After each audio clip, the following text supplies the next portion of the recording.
If you're single and looking for a relationship, the most important thing that you could do is what I'm about to tell you. This is the most important thing that you can do. And that is to know exactly who you are and be incredibly transparent about that with whomever you're speaking with. And then not ever shrinking yourself down to fit into their paradigm or the paradigm of society to which you live in. So, what do I mean by this? So, most of you who has been following this channel know that I originally got married when I was 19 years old. I didn't fully know who I was at that time frame. And then over a 17-year marriage, as I grew and grew and grew and learned more about myself and was experienced and exposed to different things, and as far as like living in another country and other people and other ways of life, I didn't exactly know how to express those changes or those movements into who I became. And so that relationship ended. Now, going forward into dating in my late 30s and in my 40s, one of the things that I recognize is that I had to become transparent with who I am, transparent with what I expect, transparent with how I was going to live my life. And so I was always transparent about that. But one of the things that I did a couple of times that wasted my time and a few other people's time was the fact that I would shrink myself to fit into their paradigm, to fit into their lifestyle or the lifestyle of society. And so those relationships did not last that long because I was trying to become something that I'm not, or trying to suppress an aspect of myself. But what I learned from that is that when you suppress an aspect of yourself over time, that thing becomes an aggravation.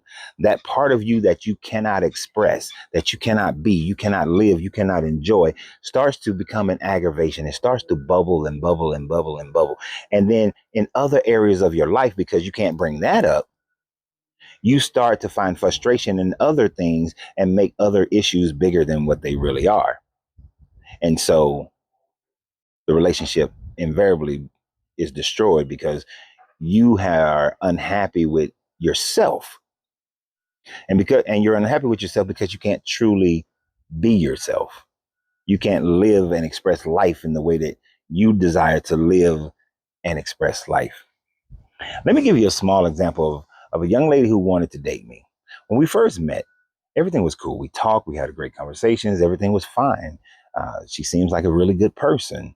Uh, well, let me rephrase. She is a really good person. But I have this thing where I refuse to live the rest of my life in America. It's just not going to happen. I have to live in another country. I have to leave America. I cannot stay in America. Now, when we were having our conversations uh, and getting to know each other, I was like, no, I got to leave. I'm going to leave America. I can't stay in America for the rest of my life. But then as our relationship got deeper and deeper and deeper, and in the beginning, she was like, oh, yeah, I don't mind leaving America. That's fine. We can leave America. But she had the responsibility of a young child. So I pushed back my desire to leave when I wanted to leave in order to facilitate being with this woman. And then when my son finally graduated high school, started getting his life together, I've hit my point where it's time to go. I was told that if you want this relationship to work, you have to give up on being in America. I mean, on leaving America. And I didn't end the relationship immediately, but I should have. Because all that did was cause frustrations. Because now my thought process of future living in Togo, Benin, or living in Ivory Coast or Ghana, or spending some time to live in Egypt for my studies, or spending some time to live in Southwest Asia, or going to Italy and gaining 30 pounds because I'm gonna eat a lot of that good food, even though it's better for you than American food. So I probably actually lose weight. But those those thoughts were suppressed, and they became, as other issues came up in the relationship, those issues got more energy than they deserve because the suppressed energy came out. in those things. So eventually that relationship ended as well. There was no way that that relationship was going to work because there was this festering disease within the relationship. And so it was never going to work. And so that taught me that no matter what a person thinks about who I am, what kind of lifestyle I want to live, if they are not in tune with it, it is not for me to sit here and say, I'm going to change who I am so that we can be together. I'm not going to sacrifice who I am so that we can be together. So many people that I know closely, or people who are associated with me, or because they came into my cigar lounge or popcorn shop, they would make comments. I remember this one lady who would come into my popcorn shop maybe about once every 2 or 3 months. And she always made the joke. So who's the new lady? Now, not that she would see anybody, not that she would know anything, but that was her statement every time she would come in. Who is the new lady? Because she was in the thought process that I meet them and I hit them and quit them, hit them and quit them. That was her thought process. But then one day her and I had a conversation because I was like, I'm tired of hearing this stupid joke. And I expressed to her that there is no hitting and quitting. It is merely the fact that if a person doesn't match up with me well, I'm not going to change who I am in order to fit that person. If I have to take the things that are important to me and suppress them, I'm not going to be in that relationship. But the only way to find that out is to actually deal with the person.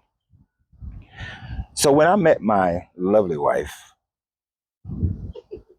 so many years ago, over there giggling right now, I expressed every aspect of who I am. I expressed every aspect of what I have to have in my life in order for me to be happy. I expressed everything sexually. I expressed everything financially. I expressed everything dealing with children, having more children. I expressed everything with even whenever grandchildren come, how I will be as a grandfather or how I expect to be. I may change, but how I expect to be as a grandfather, living in America, every aspect of everything was expressed. And she understood that none of those things will be suppressed. And she had the option to run, to be like, oh, hell no, this man is crazy. This man is too difficult. This man is profane. This man is, what's a good word here? This man is crazy. She had every opportunity to do so. But as said in one of my favorite movies, Deadpool, her crazy matched my crazy. So hence why she's sitting right over there, cracking jokes on the quiet level. But she knows she know what exactly what she got herself into. And I know exactly what I got myself into as well. That's why I'm 30 pounds heavier. But uh, anyway, I'm trying to be serious over here.